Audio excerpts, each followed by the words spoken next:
विनेश फोगाट के ओलंपिक से अयोग्य घोषित होने पर इनेलो नेता अभय चौटाला ने कहा, सब कुछ नियम और कानून के अनुसार होता है। आईओसी के नियम सभी के लिए समान है। हमें बहुत दुख है कि हमने एक ऐसा पदक खो दिया जो हमारा हो सकता था। विनेश ने न केवल अपने पदक के लिए बल्कि अपने साथी खिलाड़ियों के लिए भी बहुत संघर्ष किया और कड़ी मेहनत की। प्रधानमंत्री कहते हैं कि देश विनेश फोगाट के साथ खड़ा है, लेकिन जब हमारे पहलवानों के साथ पुलिस और अधिकारी दुर्व्यवहार कर रहे थे तब वे कहाँ थे? कोई भी सरकार आईओसी में हस्तक्षेप नहीं कर सकती।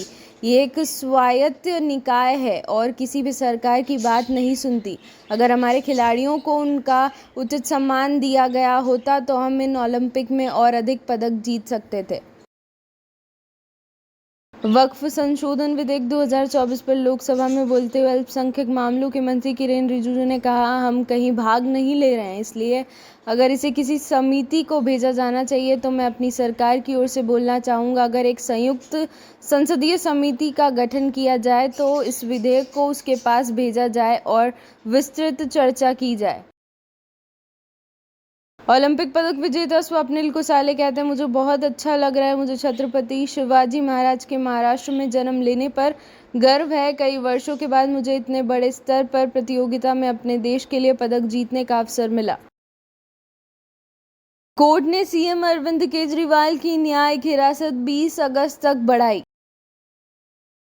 वक्फ संशोधन विधेयक पर भाजपा सांसद अरुण गोविल ने कहा, मुझे नहीं लगता यह धर्म से जुड़ा है। वक्फ एक संस्था है जो संपत्तियों और उनसे मिलने वाले राजस्व का प्रबंधन करती है। इसे धर्म से नहीं जोड़ा जाना चाहिए। किरेन रिजिजू ने विपक्ष के सभी सवालों का बड़ी ही स्पष्टता से जवाब दिया। विपक्ष की हर चीज का विरोध करता है। अगर 1995 में वक्फ बोर्ड संशोधन के दौरान हुई गलतियों को सुधारा जाना चाहिए तो ये अच्छी बात है। यह मुस्लिम विरोधी नहीं है। नहीं, मुझे नहीं लगा उसमें धर्म की तो कोई बात नहीं थी। एक ऐसी संस्था जो चीज़ों को मैनेज करती है, जो जितनी ज़मीनें हैं उनके इंफ्रास्ट्रक्चर को, उनसे होने वाली आमदनी को मैनेज करती है, उसको आप धर्म से क्यों जोड़ते हो? तो किसी के लिए भी हो सकती थी।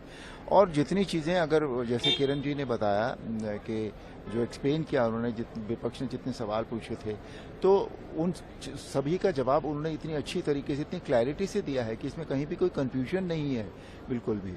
तो विपक्ष का ये मतलब सिर्फ विपक्ष को विरोध करना है, इसलिए मुझे लगता है ये हमेशा विरोध करते हैं इसका। अगर कोई पुरानी गलतियां हुई हैं, पहले एक्ट बना 1995 में, उसमें अगर गलतियां हुई हैं, उनको सुधारे जाने की बात है तो सुधरना तो बहुत अच्छी बात है, सुधरना चाहिए सबको। सर, मंत्री जी ने साफ तौर पर कहा कि हमने जिनसे विचार करना था विचार किया, स्टेट वाइज सब तरीके से, चाहे ऑफिशियल्स हो या फिर। हाँ, उन्होंने वो भी डिटेल सारी बताई कि कब कब किस से कंसल्टेशन हुआ। हाँ। कब। हाँ, बिल्कुल। लेकिन सवाल ये था कि ओवैसी साहब हो, वो कह रहे थे, उन्होंने तो सीधे ही कह रहे कि ये मुसलमान विरोधी है। कई किरण जी, वो तो माइनॉरिटीज के खिलाफ कैसे हो सकता है ये? और ये नहीं है, ये मुस्लिम विरोधी नहीं है बिल्कुल भी। मुझे इसमें सिर्फ जो प्रॉपर्टीज है वक्फ के पास, वो उनको मैनेज जो करता है वक्फ बोर्ड, वो एक संस्था है, उसको आप धर्म से कैसे जोड़ सकते हैं? वक्फ संशोधन विधेयक 2024 पर आईएमआईएम सांसद असदुद्दीन ओवैसी ने कहा, विधेयक पेश किए जाने से पहले हमने नियम 72 के तहत स्पीकर को नोटिस भेजा था कि हम इस विधेयक को पेश किए जाने के खिलाफ है। हमारा मानना है कि यह विधेयक अनुच्छेद 15 और 14 और 25 के सिद्धांतों का उल्लंघन करता है। यह विधेयक संविधान के मूल ढांचे का उल्लंघन करता है। यह विशेष रूप से न्यायिक स्वतंत्रता और शक्तियों के पृथक्करण का उल्लंघन है।